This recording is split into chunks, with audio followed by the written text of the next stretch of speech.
ahí donde vamos a empezar. Vamos a empezar en el libro de Apocalipsis más bien. El libro de Apocalipsis en el capítulo número 1.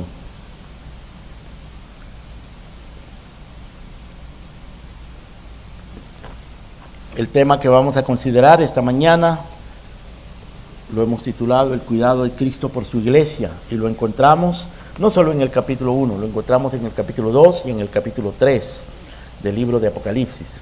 En realidad lo encontramos en toda la Biblia, ¿no? Pero nos vamos a concentrar en el capítulo 2 y el capítulo 3 del libro de Apocalipsis. Ahora, el libro de Apocalipsis, que es un libro muy mal comprendido, muy mal usado, muy manipulado, y la gente se siente confundida por Apocalipsis, y hay diversas interpretaciones del Apocalipsis, innecesarias, innecesariamente confusas también deberíamos decir. El libro de Apocalipsis es una carta, dirigida a las iglesias, específicamente a 7 iglesias en el Asia Menor. El propósito de esa carta, de la carta de Apocalipsis, es amonestar a estas iglesias que estaban en decadencia. Porque de las 7 iglesias a las cuales va dirigida la carta de Apocalipsis, 5 de esas cartas están en decadencia, o más bien 5 de esas iglesias están en decadencia. También esa carta tiene el propósito de fortalecer, de animar a esas iglesias que están siendo perseguidas, algunas de ellas, no todas, pero algunas de ellas están siendo perseguidas. Por ejemplo, la iglesia de Filadelfia y la iglesia de Esmirna están siendo grandemente perseguidas. Y el Señor anuncia allí que va a haber persecución. O sea que en el Apocalipsis encontramos, por un lado, amonestación contra la decadencia, y por el otro lado, consuelo y ánimo en la persecución. Pero también la carta de Apocalipsis fue escrita para darle a la iglesia una visión clara de la historia y del mundo, para que la iglesia pueda entender el mundo en el cual vive, para que la iglesia sepa qué es lo que tiene que esperar del mundo, y para que pueda interpretar todo lo que sucede en el mundo.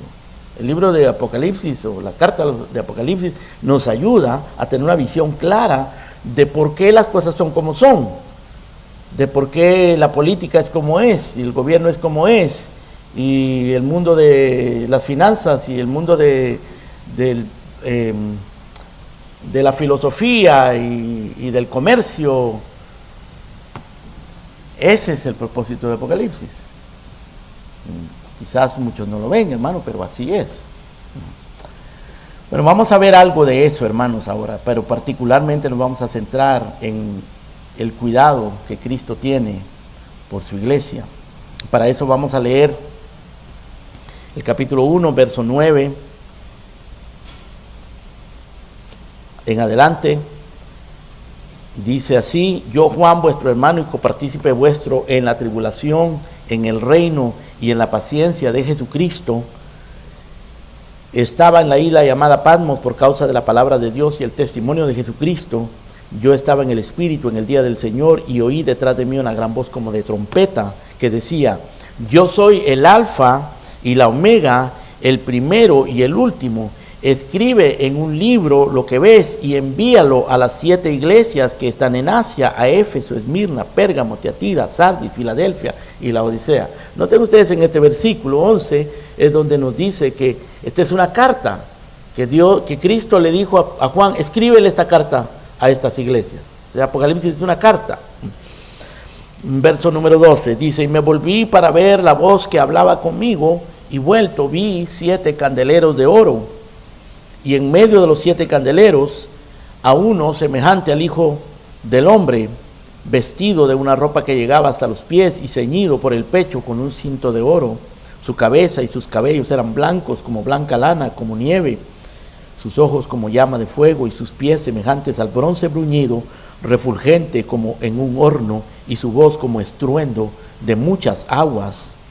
Tenía en su diestra 7 estrellas, de su boca salía una espada aguda de 2 filos, y su rostro era como el sol cuando resplandece en su fuerza. Cuando le vi, caí como muerto a sus pies, y él puso su diestra sobre mí, diciéndome: no temas, yo soy el primero y el último, el que vivo, y estuve muerto, mas he aquí que vivo por los siglos de los siglos. Amén. Y tengo las llaves de la muerte y del Hades. Escribe las cosas que has visto, y las que son, y las que han de ser después de estas. El misterio de las 7 estrellas que has visto en mi diestra, y de los 7 candeleros de oro. Las 7 estrellas son los ángeles de las 7 iglesias, y los 7 candeleros que has visto son las 7 iglesias. Amén.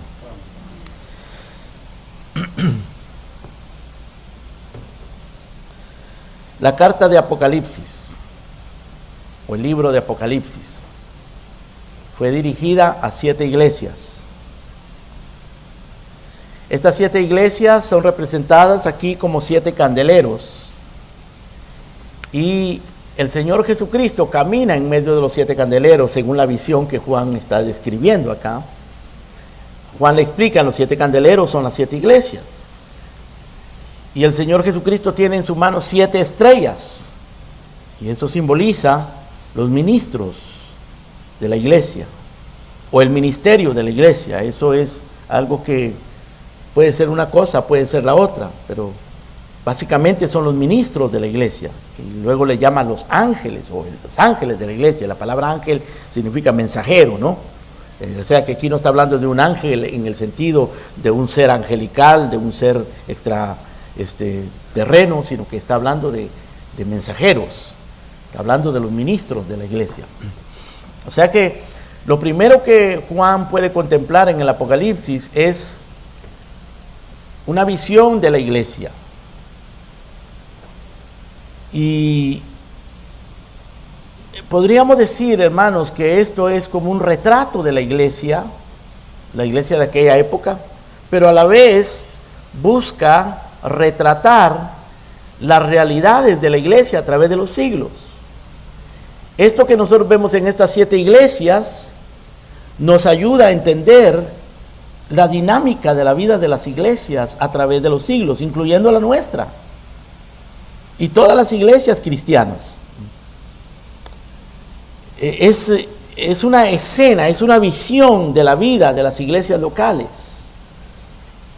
Comprender y entender e interpretar correctamente las 7 iglesias de Apocalipsis nos ayuda a nosotros a comprender la vida en la iglesia, y la vida en la iglesia no es fácil. La vida en la iglesia puede ser muy conflictiva, porque la vida en la iglesia pues consiste de la vida de pecadores que se congregan en un lugar y pecan el uno contra el otro, pecan contra Dios, pero que son llamados a ser santos también. Entonces el Señor nos presenta esta visión, y aquí encontramos a una iglesia que perdió su primer amor, Éfeso, a una iglesia que es perseguida y es pobre, Esmirna. Encontramos a una iglesia que está contaminada por la doctrina de Balaam y de los Nicolaitas. ¿Qué es eso? Bueno, habrá que explicarlo después, pero está contaminada, Pérgamo. Encontramos a una iglesia que es tolerante de la fornicación de Jezabel, que es una manera de referirse pues a la fornicación espiritual. La iglesia de Teatira. Encontramos a una iglesia que tiene nombre de que vive, pero se está muriendo, está muerta. La iglesia de Sardis.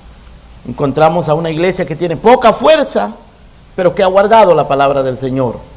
La iglesia de Filadelfia. Y encontramos a una iglesia tibia, en completa decadencia, que el Señor está a punto de vomitar de su boca, la Odisea. Esa es, en términos generales, la visión que nos presenta el libro de Apocalipsis de la vida de la iglesia. Y noten ustedes que estas iglesias son iglesias locales, que estaban ubicadas en un lugar específico, geográficamente.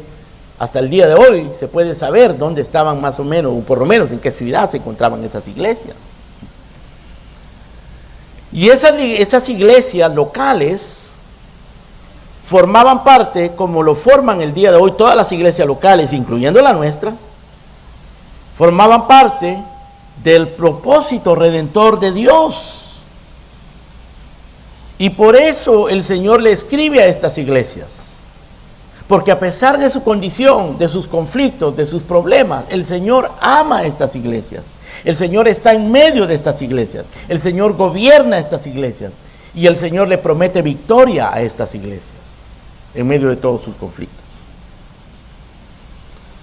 Así que vamos a considerar este panorama, hermanos, que nos presentan las 7 iglesias. Vamos a considerar estos 4 aspectos del cuidado de Cristo por su iglesia. Primero, Cristo está en medio de su iglesia. Cristo ama a su iglesia. Cristo gobierna a su iglesia. Y Cristo hace victoriosa a su iglesia. Esto es parte de lo que nos refleja esta escena de las 7 cartas de Apocalipsis, o las 7 iglesias más bien de Apocalipsis. En primer lugar, el Señor Jesucristo está en medio de ella. En la visión, en el versículo 12, capítulo 1, Juan nos dice: me volví para ver la voz que hablaba conmigo, y vuelto vi 7 candeleros de oro, y en medio de los 7 candeleros a uno semejante al Hijo del Hombre. 7 candeleros, y en medio de los 7 candeleros vio a Cristo. Él se refiere a él como uno semejante al Hijo del Hombre. Era un hombre el que estaba caminando allí. Pero no era un hombre como cualquiera. Y lo describe de una manera muy enigmática y muy inusual, ¿no? Dice que estaba vestido con una ropa que le llegaba hasta los pies, tenía en el pecho un cinto de oro, su cabeza y sus cabellos eran blancos, sus ojos como llama de fuego, sus pies como bronce, su voz como estruendo.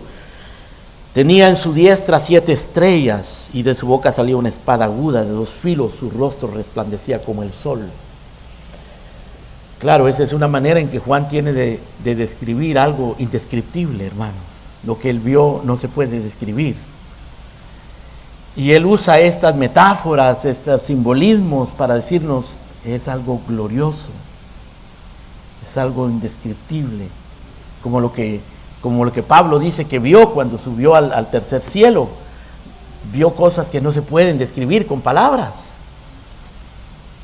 Pero lo que estaba viendo era a Cristo glorificado, al Cristo ascendido. Y caminaba en medio de los 7 candeleros, y tenía 7 estrellas en su diestra. En otras palabras, Cristo está en medio de su iglesia. Y cuando leemos los capítulos 2 y 3 de Apocalipsis, Cristo está allí, hablándole a su iglesia. Cristo está allí, manifestando su amor a la iglesia, gobernando a su iglesia, amonestando a su iglesia, consolando a su iglesia, guiando a su iglesia. Él está allí.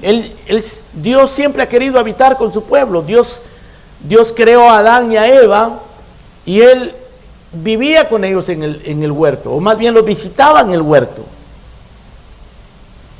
El huerto era un santuario. El huerto, en realidad, el huerto del Edén era un templo. Ahora era un templo glorioso, era un jardín templo. Ahí vivía Adán, pero Dios lo visitaba, Dios estaba con él. Dios estaba allí, Dios quería estar con Adán y Eva. Dios quería llenar la tierra con su imagen, con su presencia, llenar con su gloria la tierra. Y le dio a Adán la comisión de llenar la tierra y de juzgarla y enseñorearse, pero sin pecado. El problema es que Adán pecó y lo contaminó todo. Lo llenó de abominaciones, de muerte, de culpa, de vergüenza, de miedo, de bajeza, de pecado. Así que la imagen de Dios se distorsionó en Adán, y el mundo se corrompió en Adán. Vivimos en un mundo caído, pero Dios insiste en seguir viviendo con su pueblo. Por eso cuando él habló con la serpiente, le dijo: pondré enemistad entre ti y la mujer, y entre tu simiente y la simiente suya. Esta te herirá en la cabeza, y tú le herirás en el calcañar. Y de ahí en adelante, todo lo que la Biblia nos habla es que Dios busca habitar con su pueblo. Claro, los hijos de Satanás, los mundanos, no entienden esto. Por eso Caín mató a Abel. Caín quería adorar a Dios. De hecho, se presentó con una ofrenda ante Dios a su manera. Y Dios no la aceptó. Porque Dios no acepta que tú lo adores a tu manera. Dios no acepta que tú quieras pensar en Él a tu manera o caminar con Él a tu manera. Dios no aceptó eso de Caín. Abel se sometió y Dios recibió la ofrenda. Pero a Abel lo mataron. Caín lo mató. Y de ahí en adelante toda la historia, hermanos, de la Biblia se trata de que Dios insiste en buscar un pueblo para su gloria. Pero siempre hay oposición. El pecado, la miseria humana, la arrogancia, el orgullo, la violencia, siempre se interponen. La voluntad del hombre se interpone, pero nunca va a vencer a Dios. Dios siempre ha tenido un pueblo,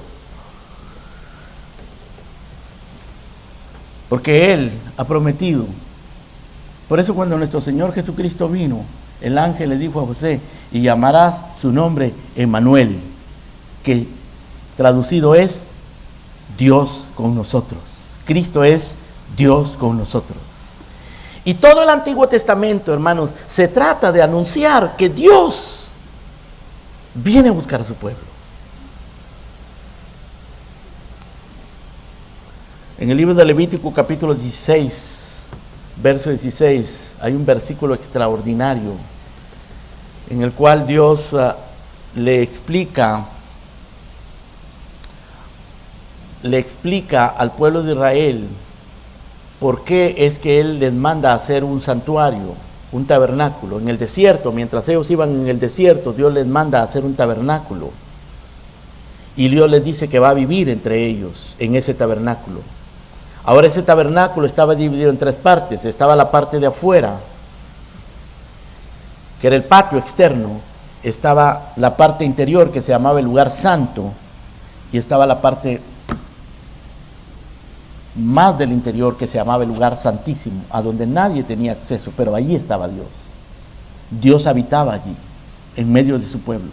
Y escuchen lo que dice en el capítulo 16, verso 16 del libro de Levítico: así purificará el santuario, porque ese santuario había que purificarlo, y con sangre de corderos. Así purificará el santuario a causa de las impurezas de los hijos de Israel, de sus rebeliones y de todos sus pecados. De la misma manera hará también al tabernáculo de reunión, el cual reside entre ellos en medio de sus impurezas. ¿Cómo es eso? Reside en medio de sus impurezas. Dios allí, en medio de las impurezas del pueblo, insistiendo en vivir con su pueblo. En Ezequiel 37, verso 26, dice el profeta, o Dios a través del profeta, y haré con ellos pacto de paz, pacto perpetuo será con ellos, y los estableceré, los multiplicaré, y pondré mi santuario entre ellos para siempre. Por eso es que el pueblo siempre tuvo un santuario. Cuando no existía el santuario, antes de eso, Dios mandaba a su pueblo a edificar altares, en donde Él se encontraba con su pueblo, pero ellos tenían que llegar al altar con sangre, sacrificar ese animal, derramar la sangre sobre el altar. Posteriormente Dios los mandó a hacer un santuario en el desierto y posteriormente un templo en Jerusalén. Y Dios dice: estará en medio de ellos mi tabernáculo, y yo seré a ellos Dios, y ellos me serán a mí por pueblo. En eso consistía el pacto. El pacto que Dios hace con su pueblo es para habitar con su pueblo, para vivir con su pueblo. Y ese pacto Él lo sella con sangre. siempre lo ha sellado con sangre. Por eso es que Juan, aquí en el Apocalipsis, en el versículo número 5 del capítulo 1 dice: y Jesucristo, el testigo fiel, el primogénito de los muertos, el soberano de los reyes de la tierra, el que nos amó y nos lavó de nuestros pecados con su sangre. Su sangre hace posible que Él habite con nosotros. Por eso todo en el Antiguo Testamento era purificado con sangre, porque sin derramamiento de sangre no había remisión de pecados, y sin remisión de pecados la presencia de Dios no puede estar allí. Pero Dios hizo un pacto. Es por esa razón que nosotros celebramos la cena del Señor, para recordar el pacto que Él hizo con nosotros. Es por esa razón que no cualquiera debe tomar la cena del Señor, sino aquellos que están en pacto con Él. Él dice: salid de ellos, de en medio de ellos, pueblo mío, apartados de ellos, dice el Señor, hablándole a su pueblo, diciéndole: ustedes son un pueblo diferente, salgan del mundo, salgan de la idolatría, no toquéis lo inmundo, y yo os recibiré y seré para vosotros por padre, y vosotros me seréis hijos e hijas, dice el Señor Todopoderoso. Ahora, esto significa que no es cuestión de religión, no es cuestión de hacerse religioso o simplemente de asistir a una iglesia. Es cuestión de comprender la esencia, la naturaleza de ese pacto y comprender el propósito de Dios de tener un pueblo para sí, un pueblo diferente, un pueblo separado para Él. La religión es una cosa. Es cierto que nosotros, hermanos, pues somos clasificados como una religión y somos clasificados como religiosos, ¿no? Porque tenemos un lugar donde nos reunimos y hacemos toda esta ceremonia, pero toda esta ceremonia y este lugar y esta congregación y este culto y esta iglesia no sirve para nada si nosotros no comprendemos la esencia del pacto. Y entramos en ese pacto por la fe en la sangre del mediador, en la sangre del Cordero, en fe y por el Espíritu. Por eso es que el Señor está en medio de su iglesia, cuidando de su iglesia, porque eso es lo que Él busca, habitar con su pueblo. El Señor dice: donde están congregados 2 o 3 en mi nombre, ahí estoy yo en medio de ellos. Le da autoridad a su iglesia. Yo estaré con vosotros hasta el fin del mundo. Id y hacer discípulos en todas las naciones, bautizándolos en el nombre del Padre, del Hijo, del Espíritu Santo, y enseñándoles a guardar todas las cosas que yo os he mandado, porque ustedes son un pueblo diferente. Tienen que hacer discípulos, tienen que bautizarlos para que entren a este pacto, para que se hagan miembros de este pacto. Y tienen que enseñarles todas las cosas que yo os he mandado. Y he aquí, yo estaré con vosotros todos los días hasta el fin del mundo. Promesa del Señor, su presencia. Y aquí Juan ve a este Hijo del Hombre en medio de los 7 candeleros, sosteniendo 7 estrellas. Y dice en el verso 20 que el misterio de las 7 estrellas y los 7 candeleros es que las 7 estrellas son los ángeles de las 7 iglesias, es decir, los mensajeros, los ministros, el ministerio de esa iglesia.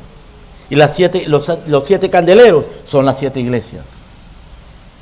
Y como ya lo dije previamente, hermanos, son 7 iglesias específicas, 7 iglesias locales específicas. Ahora, en segundo lugar, este pasaje nos muestra que Cristo no solamente está en medio de su iglesia, pero que Cristo ama a su iglesia. Ama a su iglesia. En el libro de Apocalipsis, capítulo 1, verso 6, verso 5 dice, al que nos amó y nos lavó de nuestros pecados con su sangre. Nos amó y nos lavó. Es por amor. De tal manera amó Dios al mundo que dio a su Hijo unigénito para que todo aquel que en Él cree no se pierda, mas tenga vida eterna. Es su amor lo que nos lo movió. Dice que antes de la fundación del mundo nos escogió en Él por amor, en el amor de Cristo. Pablo dice que Cristo amó a su iglesia y se entregó a sí mismo por ella, por amor. El amor a su pueblo. Pablo lo dice acerca de sí mismo personalmente. Él dice, yo estoy con Cristo, estoy juntamente crucificado, ya no vivo yo, mas vive Cristo en mí. Y lo que ahora vivo en la carne, lo vivo en la fe del Hijo de Dios, el cual me amó y se entregó a sí mismo por mí. La obra redentora de Cristo, hermano, es una obra de amor. La encarnación de Cristo, la vida de Cristo, la muerte de Cristo, la resurrección de Cristo, la ascensión de Cristo, la intercesión de Cristo, es una obra de amor. La iglesia es producto del amor de Dios. Y por eso el más grande mandamiento para la iglesia es amar a Dios con todo el corazón, con toda el alma, con todas las fuerzas. Es el primero y más grande mandamiento. El amor y amar al prójimo. Porque Dios es amor. Y Cristo ama a su iglesia. Nos amó y nos lavó con su sangre. Por eso es que Él demanda amor, hermanos. La relación con Dios solamente se puede tener por fe, pero debe ser en amor. El que verdaderamente ha creído en Cristo, el que verdaderamente se ha arrepentido de sus pecados y se ha convertido, es llamado a amar. Tiene la capacidad de amar. De hecho, ama al Señor. Pero ese amor lo debemos cultivar, porque ese amor decae, ese amor se puede perder. Eso es el mensaje, precisamente el mensaje que el Señor le da a la primera iglesia, a la primera de estas 7 iglesias, la iglesia de Éfeso. El Señor le dice, yo conozco tus obras, capítulo 2, verso 2. Yo conozco tus obras, tu trabajo, tu paciencia, que no puedes soportar a los malos. Has probado a los que te dicen ser apóstoles y no lo son.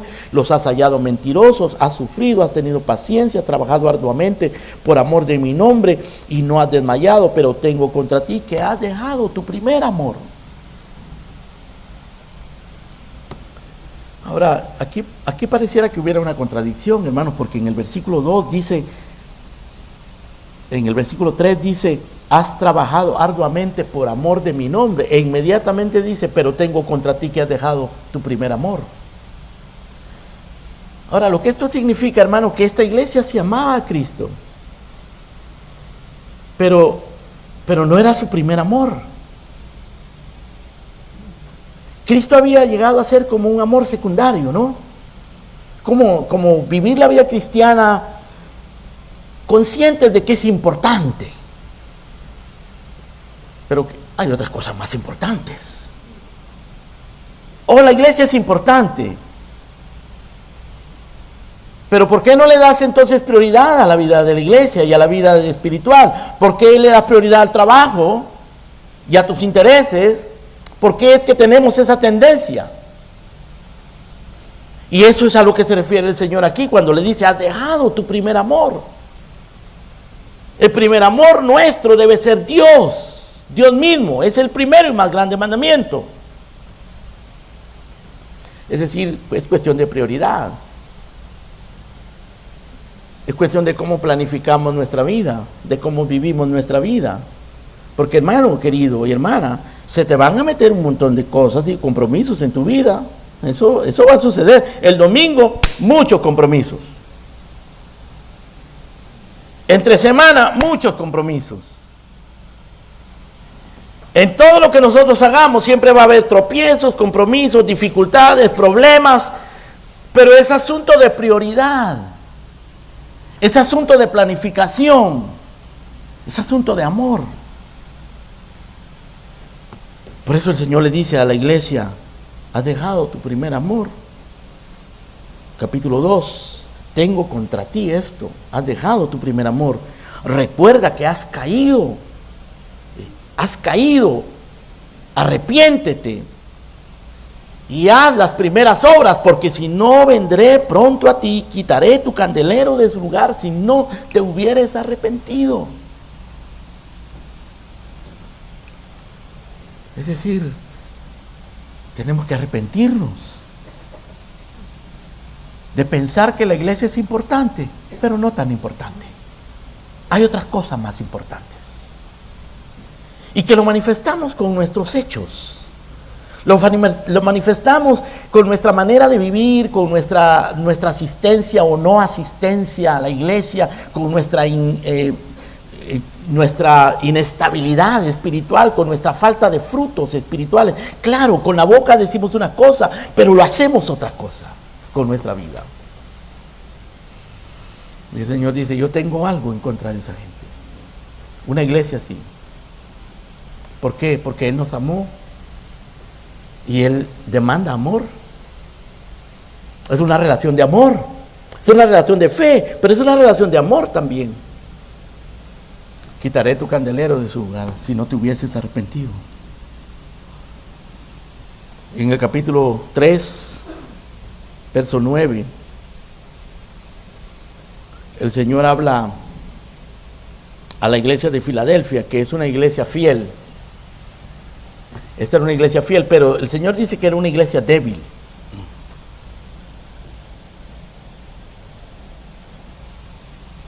En el verso número 8 le dice, yo conozco tus obras, he aquí que he puesto delante de ti una puerta abierta, la cual nadie puede cerrar, porque aunque tienes poca fuerza, es una iglesia débil, no tiene mucha fuerza, no es influyente, no es una iglesia prominente, pero dice, pero has guardado mi palabra y no has negado mi nombre. Y entonces en el verso 9 dice aquí que yo entrego de la sinagoga de Satanás a los que te dicen ser judíos y no lo son, sino que mienten. He aquí que yo haré que vengan y se postren a tus pies y reconozcan que yo te he amado. O sea que el Señor aquí le está hablando a una iglesia que ha guardado su palabra, que no ha negado su nombre, aunque es una iglesia débil. Y el Señor dice, yo le voy a mostrar al mundo que yo te he amado. Le va a mostrar su protección a esa iglesia. Una iglesia débil, pero una iglesia fiel. El Señor la protege y dice, le voy a demostrar a los judíos que se dicen ser judíos y no lo son, que yo te he amado. Él tiene muchas maneras de manifestar su amor a la iglesia, porque Él ama a la iglesia, hermano. Él está en medio de su iglesia y la ama. Por eso nos preserva, por eso nos consuela, nos anima, nos protege a su iglesia. Pero luego en el verso 19, Él le habla a la iglesia de Laodicea. Ahora, de las 7 iglesias, hermano, esta iglesia de Laodicea era un desastre. Era una iglesia tibia completamente. Tibia quiere decir mundana. Su conciencia se había endurecido, su vida era inconsistente, su mundanalidad era rampante, pero todavía seguían siendo cristianos. El Señor le dice, tú eres tibio, tú no eres frío, no te has ido al mundo completamente, pero tampoco eres caliente, no estás en la iglesia, no se cuenta contigo en la iglesia. Eres nulo en la iglesia y eres nulo en el mundo. En otras palabras, no sirves. Te voy a vomitar de mi boca. Qué condición más triste, hermano. Es una desgracia. Que una iglesia sea así, que una vida sea así. ¿Y saben qué es lo extraordinario? Que el Señor le dice en el verso 19, yo reprendo y castigo a todos los que amo. Sé pues celoso y arrepiéntete. En otras palabras, el Señor habla de esa manera, hermano, tan radical, tan severa, porque Él ama a su iglesia. Yo reprendo y castigo a los que amo. Es por amor que yo te amenazo que vas a ser vomitada. a su iglesia, a la iglesia que Él ama. Por amor. Por amor que el Señor es intolerante, hermano. Es por amor que el Señor es celoso. Pero eso no es un celo carnal, como el celo que manifestamos nosotros. Es un celo santo. Porque Él ha amado a su iglesia y se ha entregado a sí mismo por ella. Y esta iglesia es mundana. Esta iglesia es mediocre, tibia. Y el Señor le dice: conozco tus obras, tú no eres frío ni eres caliente.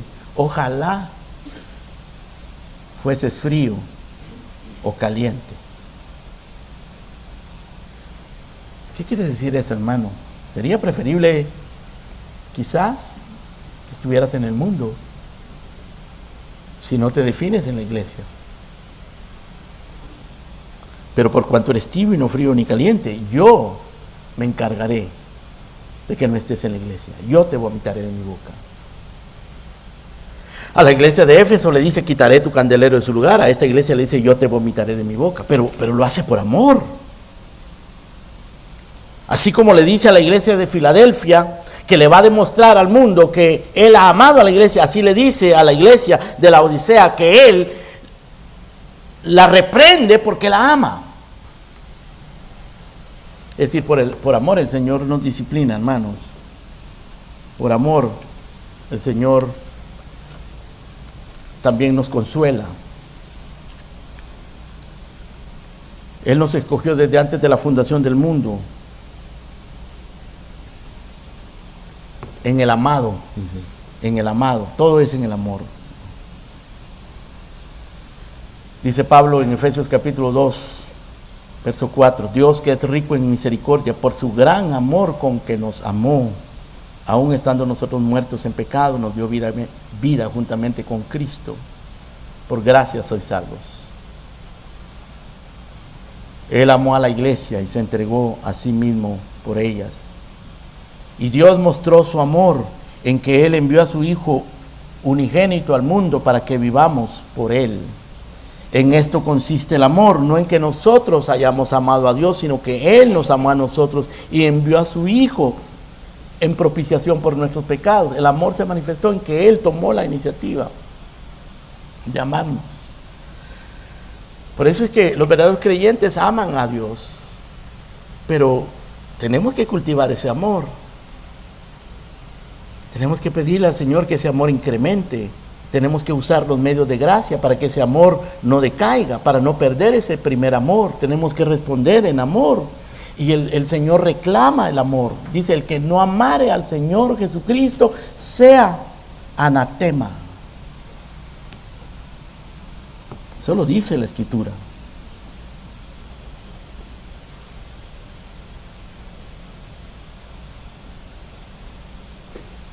Nadie, hermano, nos podrá separar del amor de Dios que es en Cristo Jesús.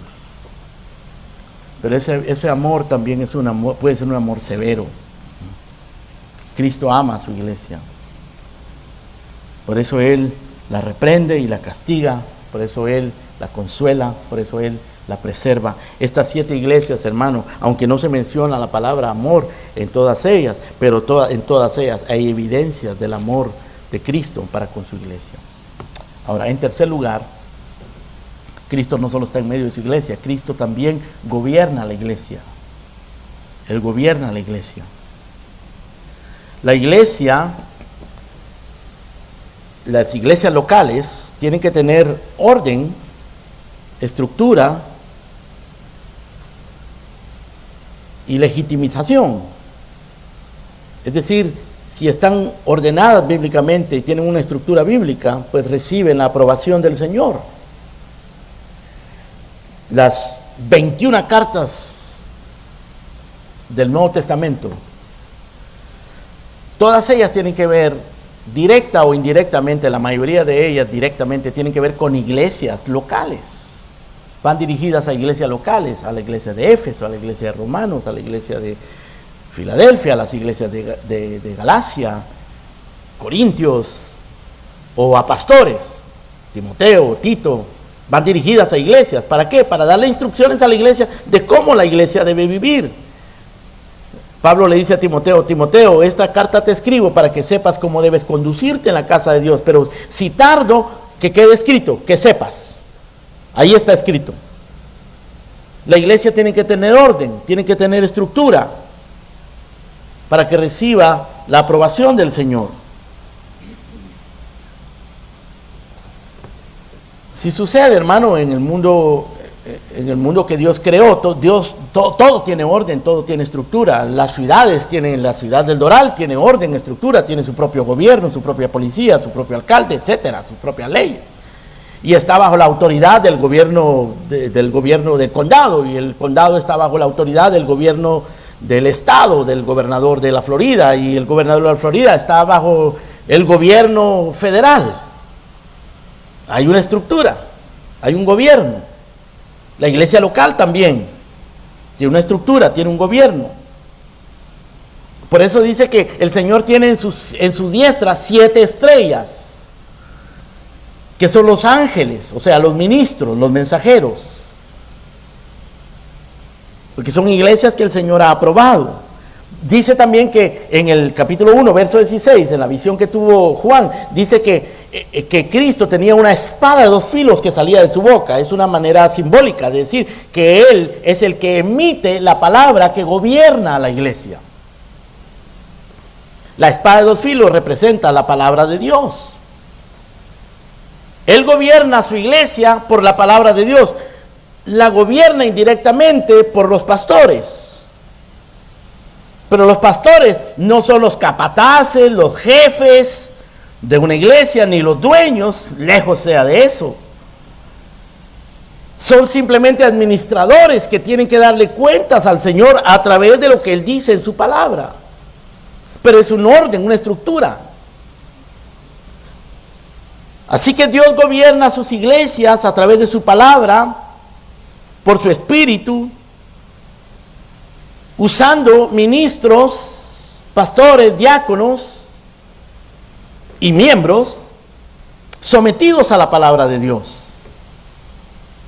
Pastores, diáconos y miembros sometidos a la palabra de Dios. La iglesia no debe ser un cuerpo amorfo. ¿Qué quiere decir amorfo? Sin forma. La iglesia no puede ser una institución a la libre. No, es una institución estructurada bíblicamente.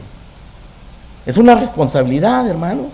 Es una responsabilidad para un pastor ser pastor, para un diácono ser diácono. El diácono tiene que ser fiel, el pastor tiene que ser fiel, los miembros tienen que ser fieles.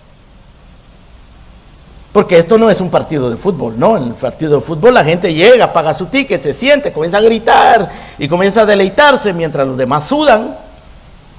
Y se hacen pedazos allí y ellos están disfrutando y cuando termina se van ya. Si ganaron se van contentos, si perdieron se van tristes. Es un espectáculo. La iglesia no es un espectáculo. La iglesia no es un juego.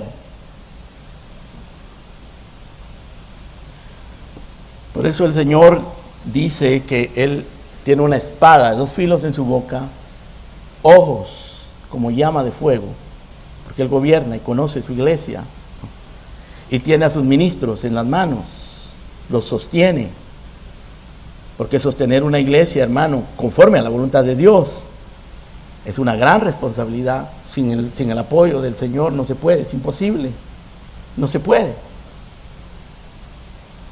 Para comenzar con el propio pecado de los pastores y para continuar con el pecado de todos los demás y luego con los ataques de Satanás y la seducción del mundo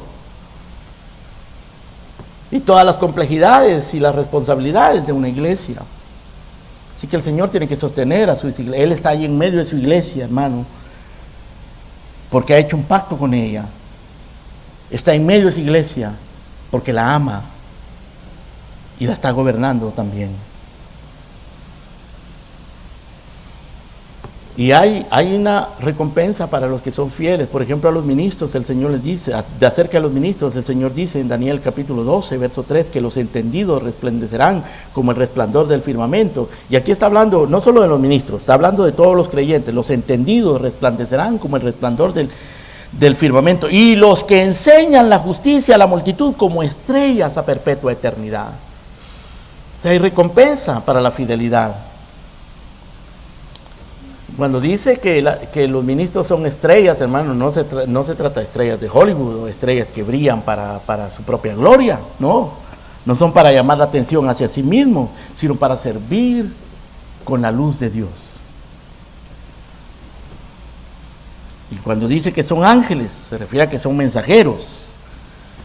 De los ministros debe salir la palabra de sabiduría de la Escritura y la ley de Dios, que son mensajeros. ¿Qué dice Pedro acerca de los pastores, hermano, en las iglesias? En la primera carta de Pedro, capítulo 5, verso 2, dice Pedro acerca de los pastores: apacentad la grey de Dios. La grey es el rebaño. Apacentad la grey de Dios que está entre vosotros, cuidando de ella, no por fuerza, sino voluntariamente, no por ganancia deshonesta, sino con ánimo pronto, no como teniendo señorío, sino siendo ejemplos de la grey. Es decir, un pastor desganado, un pastor ambicioso, interesado, con una agenda escondida, oculta, queriendo obtener ganancias. No.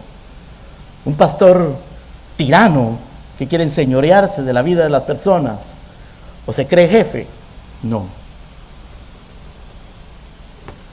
El Señor juzga a su iglesia, el Señor gobierna a su iglesia. Él anda en medio de ella, tiene la espada aguda, tiene ojos como llama de fuego. Él es la cabeza, Él establece el orden de la iglesia. Por eso, hermano, las iglesias no pueden ser formadas por capricho.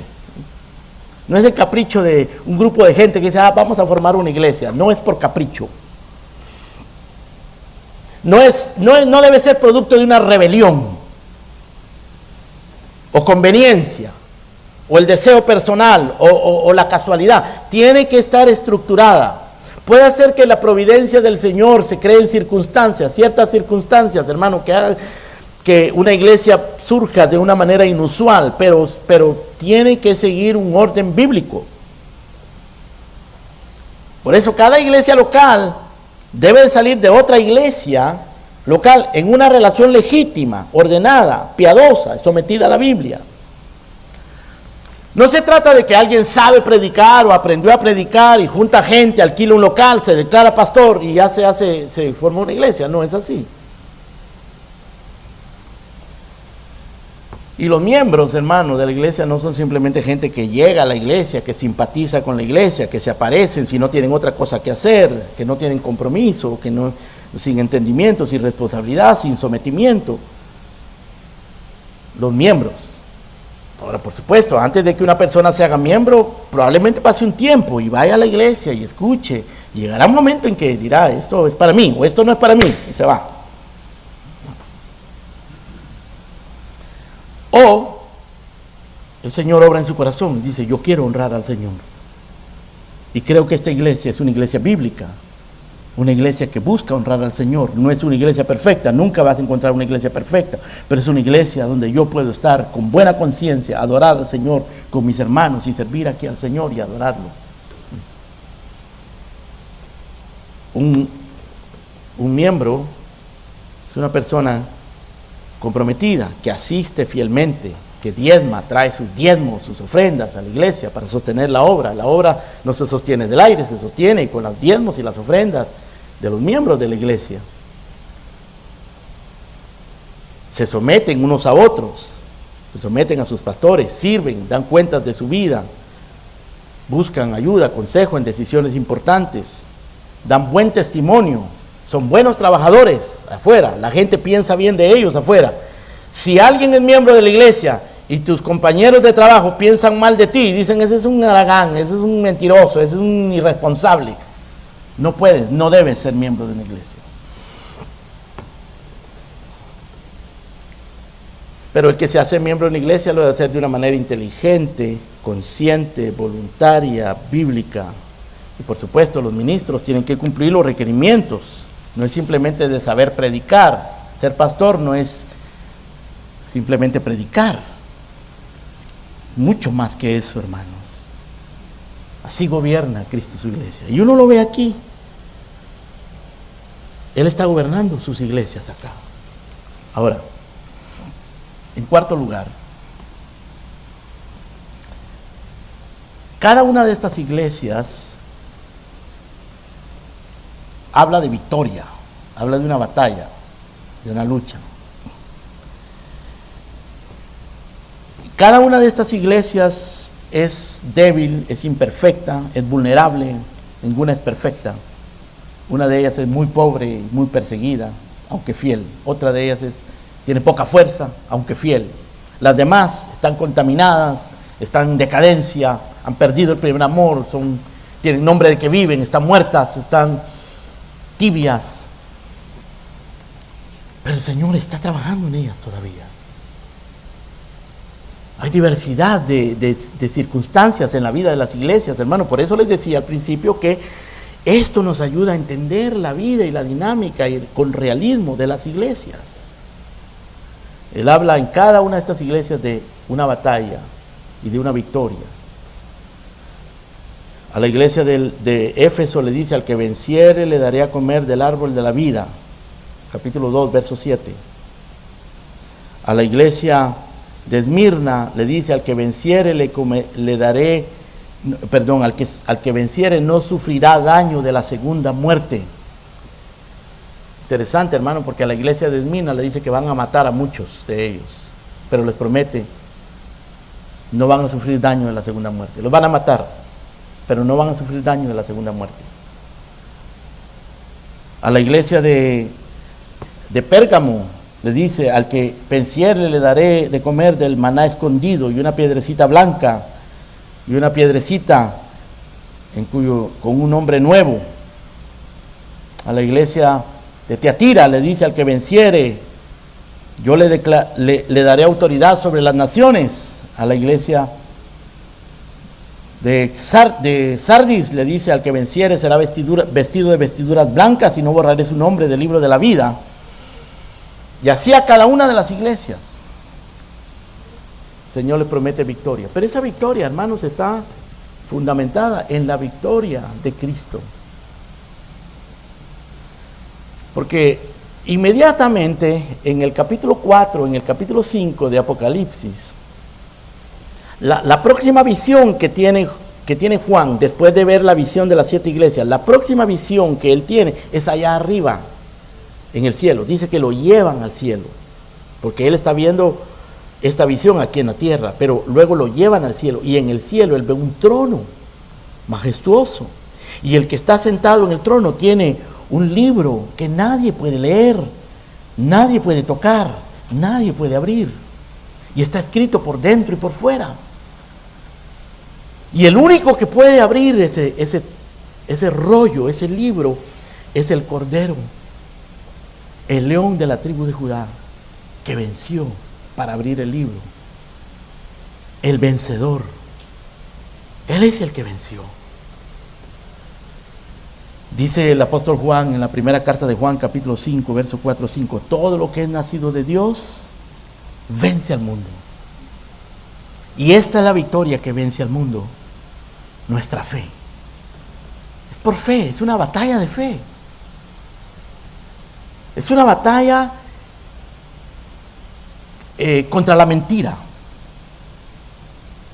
contra la falsedad, contra los falsos conceptos de Dios, de Cristo, de la iglesia, los falsos conceptos de la eternidad, falsos conceptos del pecado, falsos conceptos acerca de nosotros mismos.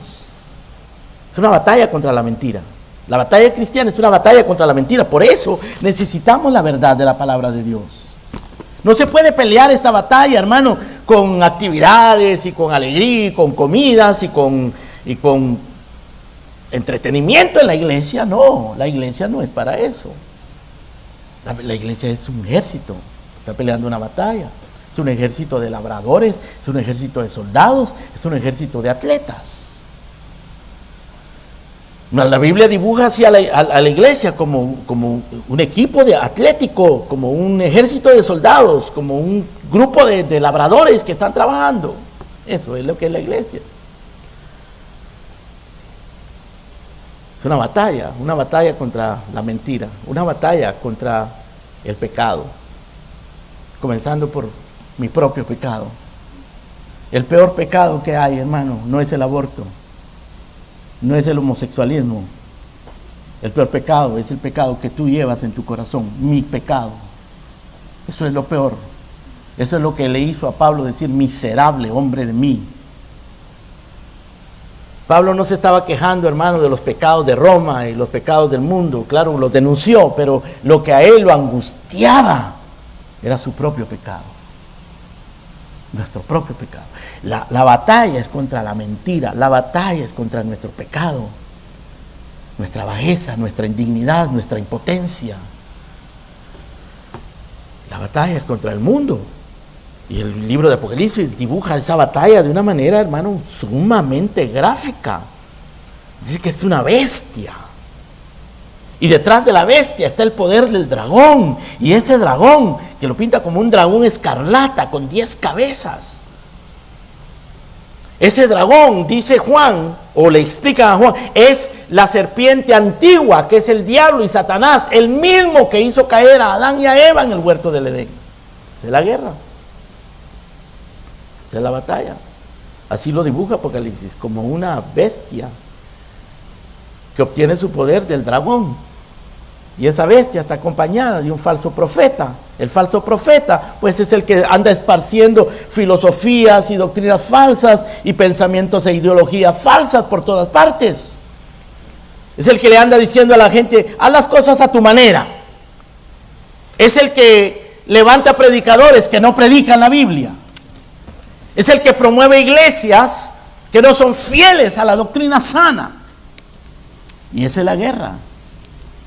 Guerra contra la mentira, guerra contra el pecado, guerra contra el mundo. Detrás de todo eso está la serpiente antigua, el dragón.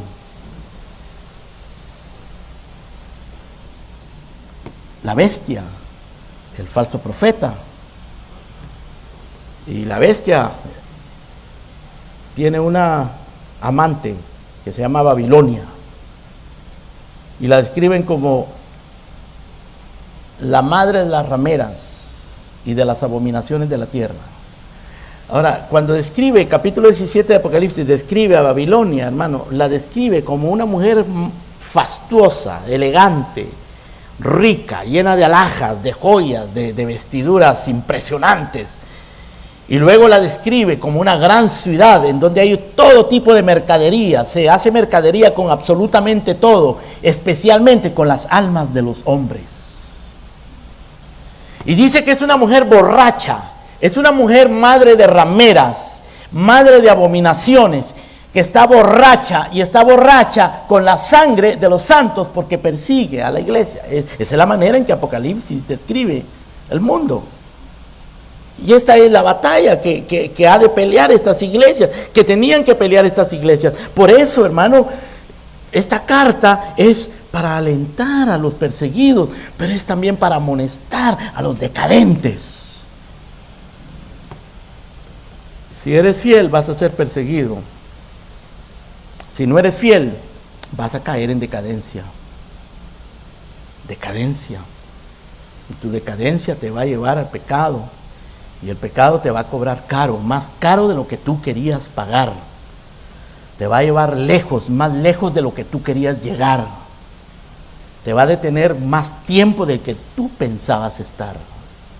Eso hace el pecado.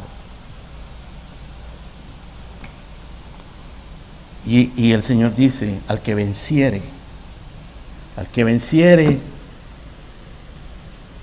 yo le daré del árbol de la vida, no sufrirá daño de la segunda muerte. Yo le daré del maná escondido, yo le daré un nombre nuevo, yo le daré autoridad sobre las naciones. No borraré su nombre del libro de la vida, porque da la evidencia de que es verdadero creyente. Confesaré su nombre delante de mi Padre y delante de sus ángeles. Se sentará conmigo en mi trono. Porque todo lo que es vencido de Dios vence al mundo. Y esta es la victoria que vence al mundo, nuestra fe. Dicen que hay dos clases de hay dos clases de magnetos, de imanes. A una clase se le llaman imanes fuertes y a otra clase se le llaman imanes suaves. La diferencia es que los imanes fuertes producen su propio campo magnético. Es un imán, todo él es un imán y atrae todo lo que se le acerca, lo metálico que se le acerca. Mientras que los imanes suaves obtienen su magnetismo cuando están cerca de otro objeto con magnetismo. Por ejemplo, se agarra uno un clip, eso que sirve para juntar las hojitas, o un ganchito metálico. Entonces lo acerca a un imán, se pega, y luego uno le pega otro ganchito, a ese ganchito se pega y puede formar una cadenita, pero el imán verdadero es el que le da su magnetismo a los otros, también que se vuelven imanes. Nosotros somos ese tipo de imanes suaves, hermano, que obtenemos nuestro magnetismo de Cristo. Es Él el que le da vida a la iglesia. Es Él el que nos sostiene, el que nos sustenta. Él es el que cuida de su iglesia con su presencia, con su amor, con su gobierno. Y Él es el que con su victoria nos da la victoria. Amén. Vamos a orar. Señor, te damos gracias por el cuidado que tú tienes por tu iglesia, que está enfrascada en esta lucha, en esta batalla contra la mentira, contra el pecado, contra el mundo, contra Satanás, que es esa serpiente antigua, ese dragón. Señor, ten misericordia de nosotros, sigue guardando a tu iglesia, sigue estando en medio de nosotros, Señor. Danos espíritu de arrepentimiento para no perder el primer amor o arrepentirnos cuando lo hemos perdido, para no ser vomitados de tu boca, para no tener nombre de que vivimos y estamos muertos, Señor, para ser fieles a pesar de nuestra debilidad, de nuestra imperfección, a pesar de que somos vulnerables. Señor, permítenos someternos a tu palabra para que esta iglesia tenga estructura, la estructura bíblica que tú esperas de ella. Danos sabiduría, danos gracia, Señor, a los oficiales de esta iglesia, al pastor, a los diáconos, a los miembros. Danos ese amor, ese espíritu de sometimiento, de obediencia, de temor a tu palabra, Padre. Y te ruego, Padre, por aquellos que tú estás atrayendo, aquellos que vienen a esta iglesia y no han comprendido todas las implicaciones de lo que es una iglesia bíblica y de lo que es la vida cristiana. Por favor, que los quebrantes, que los traigas al arrepentimiento, que los traigas a la fe, que los salves. Ten misericordia, Señor. Te lo pedimos en el nombre precioso de nuestro Señor Jesucristo, para tu gloria. Gracias, Padre.